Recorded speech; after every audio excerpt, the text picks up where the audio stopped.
Hey, what's up everybody? Welcome to Matt's Garage. You see the title, Harbor Freight Shopping Tips. I wasn't sure about doing this video because there's a lot of channels where they put Harbor Freight in the title of the video because they know they're gonna get clicks.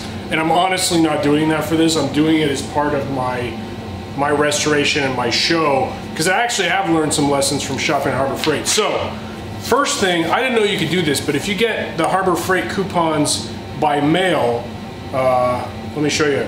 So you get the coupons by mail, you can go in, you zoom in, and I've already clicked on a few, but you click print coupon and it'll start caching them. So if like you only want 5, you can select 5 and hit print and send it to your printer at home if you have a Wi-Fi printer. So that's pretty cool. So that's what I did here.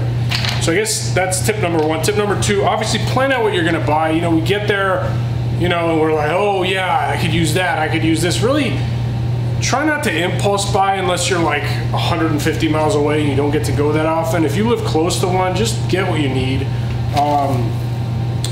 The second tip, or the third tip is semi-related, but it's get what you need at the time. So like for example, I'm gonna go get one of those punchy, flangey pneumatic tools that punches holes for the sheet metal for the plug welds. Had I gotten that when I actually bought all of my body panels, it would have sat for beyond the warranty period, and let's just say I pulled it out and it didn't work, I'd be out of luck, right? I mean, there's no need to have a tool sitting and going bad, not being oiled, not being used, just sitting there, not even knowing if it's good or whatever. So definitely hold off. I've made that mistake many times where I'm just like, I know in my restoration I'm eventually gonna need this, and then I buy it, and it really, like there's things like the vibratory tumbler I bought, I ended up just selling that because it was past the warranty period, and I never ended up using it because I went and got all my parts CAD plated. And then finally, angle grinder. So I have a nice DeWalt angle grinder, but when you're doing this type of work, I find that I need the cutoff wheel and the flap disc and maybe even the wire wheel. I need them all at different times, and switching them out's a pain. So given that the angle grinder is $10, it's unbelievable. Like I'm just gonna get one of those for the cutoff wheel and use that solely for the cutoff wheel, and then leave the grinders and stuff on the DeWalt so that I can just quickly switch back and forth without having to pull out my key and all that. So obviously you got to be able to afford to have multiple of one tools, but if you're doing this, I mean, it's a small investment for the amount of time you save by not having to switch. And another thing I might buy here, I'm not really sure, is the pneumatic shears.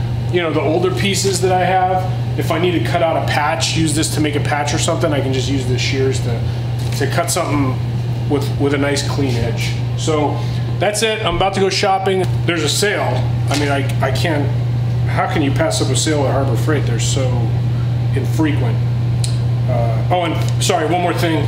I'm actually gonna pick up a set of cheap drill bits because, like, for example, taking apart the inner fender from the wheel well, you know, you don't need to use a spot weld cutter because I'm not reusing either one of those pieces of metals. It's easier to just have a drill and just punch through all the holes, and then it comes apart easier too. So I guess this was my body working tips Harbor Freight shopping episode. Hope it's useful. Hey, those Harbor Freight drill bits, not worth the packaging that they came in. Just, I mean, I knew, but I didn't know how bad, and it's pretty bad. I've broken every single one of them. You put a little bit of weight on that thing and pow! Snaps right in half.